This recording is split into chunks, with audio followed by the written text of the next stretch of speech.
President Trump? And did you see the inklings of white supremacy in his 2016 campaign? And then what impact did that campaign have on the white supremacy movement overall?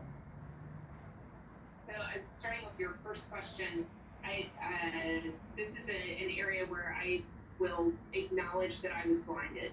A couple of factors going on at the time. I wasn't living in Washington, D.C. I wasn't paying a significant amount of attention to the election. I didn't like him as a candidate. I wasn't excited about the election. Uh, it was easy to not see some of it. And then the second factor for me was the faith issues that I had been raised with, the way that the Republican Party talking points were written. The implication was if you are a Christian, you have to vote for the party that supports pro-life.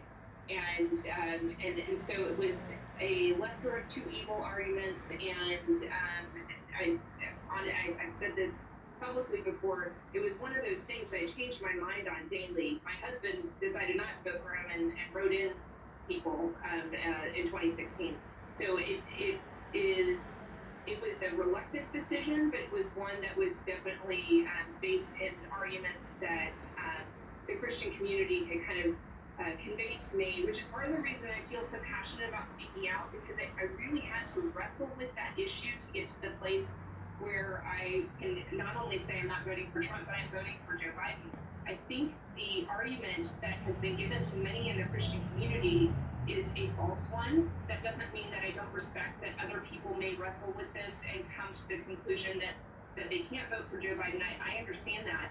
But if you want to make the case that Trump is pro-life, I have serious, serious problems with that. Biblically speaking, this is not a man that adheres to treating our neighbor with love, and putting others ahead of himself.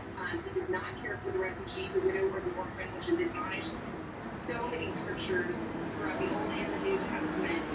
So if you truly are pro-life, then I would encourage you to really look at what Scripture says. That it is clear that we're supposed to care not only at conception, but also to grave. And Joe Biden's pattern and his history shows that he cares more about people than Donald Trump does.